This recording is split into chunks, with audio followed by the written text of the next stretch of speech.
I am very happy and would like to congratulate and appreciate the management of the Hans India, particularly its MD, Mr. Hanmant Rao, for organizing a two-day conference on new education policy.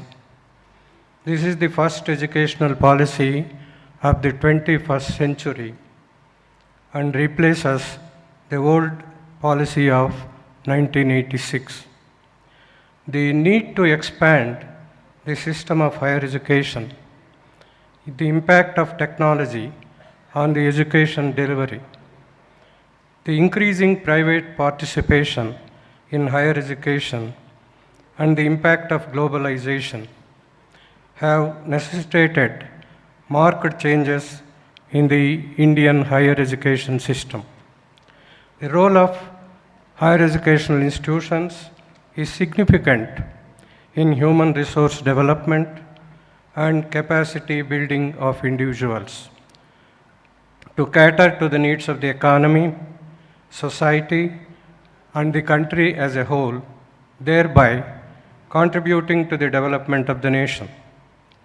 Serving the cause of social justice, ensuring equity and increasing access to higher education are a few ways by which the higher educational institutions can contribute to the national development. With the liberalization and globalization of economic activities, the need to develop skilled human resource of a high caliber is imperative.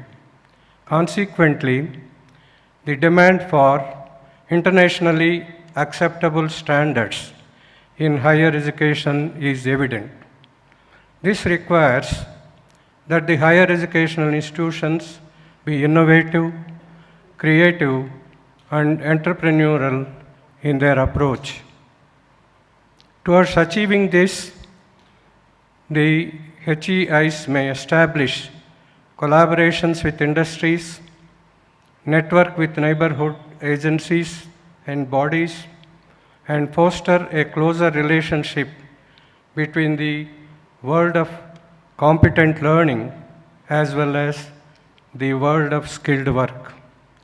While the advantages of using modern tools and technological innovations in the day-to-day life are well recognized, the corresponding changes in the use of new technologies for teaching, learning, and governance of higher educational institutions leaves much to be desired. Providing quality education and creating the long opportunities for all, leading to full and productive employment and decent work, as enlisted in United Nations Sustainable Development Goals 2030, form the thrust of our new education policies. Before the new policy was launched, our education system was only nationalized. As a consequence of our learners are unable to use their skills on a global scale, the new policy has the main objective of bringing our education system to the global level. In a nutshell, the new policy aims for an India-centric education system that contributes to India enduring into a vibrant, equitable, and knowledge-based society. By providing world-class education, we may be able to check brain drain in the long run. The whole day you had sessions about the new education policies, the major policies and reforms and futures of the new policy you might have heard yesterday. I understand that today's conference will be devoted to sessions on implementation of dual degree and credit transfer ecosystem, as well as role of public, private, and industry stakeholders and their partnerships. I was it was on the demand from parents and students to allow studying for 2 degrees simultaneously in order to improve the employability, as the current general stream programs provide little skill and leave the graduates mostly unemployable. In a recent move, the University Grants Commission, UGC, has given the nod to an amended regulation called University Grants Commission Regulations of 2022. These regulations deal with academic collaboration between Indian and foreign higher educational institutions to offer joint degrees, dual degree, and twinning programs.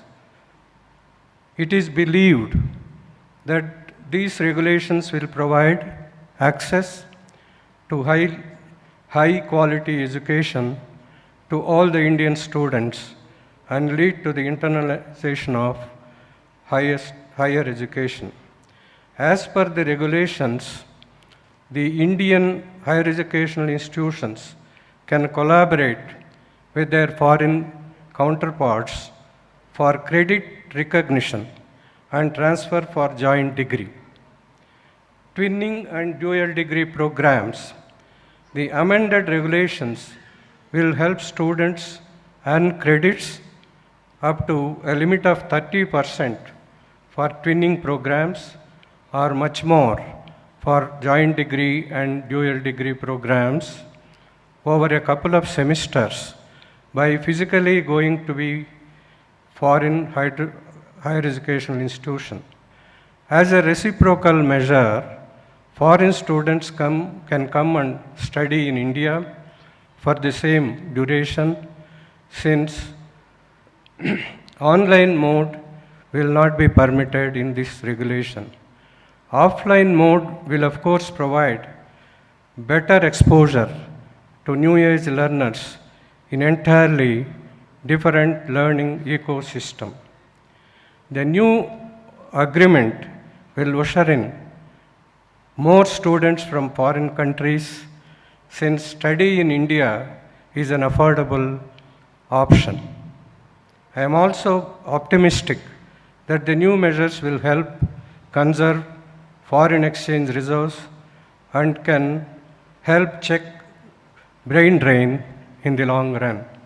A twinning program out of these 3 programs is an educational arrangement between local universities with partner institutions abroad.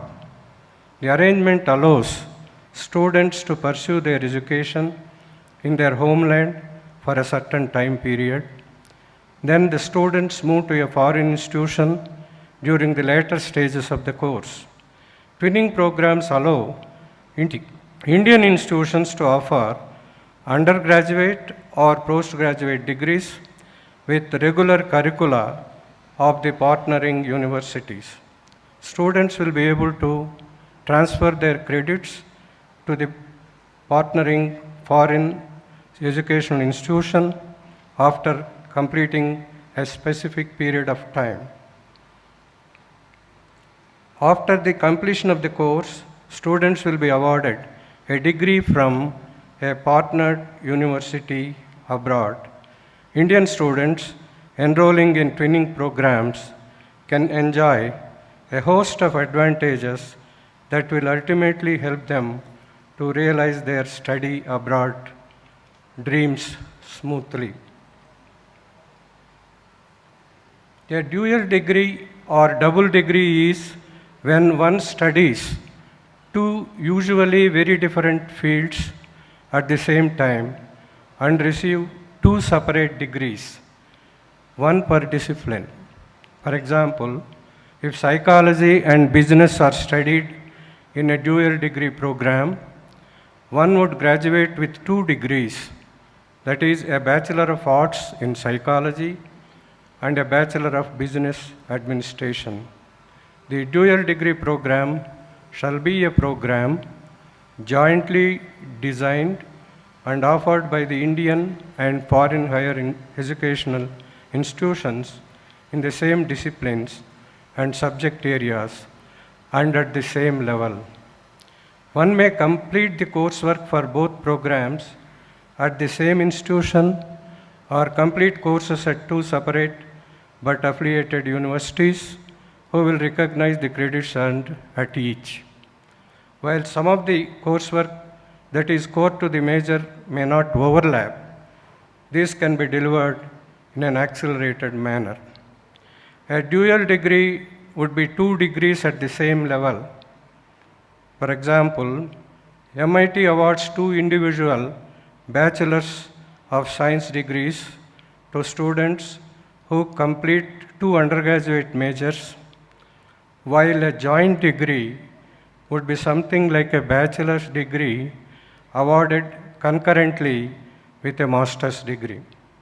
The joint degree program will be one wherein the curriculum shall be designed jointly by the collaborating Indian and foreign higher educational institutions, and upon the completion of the program, the degree will be awarded by both the institutions with a single certificate.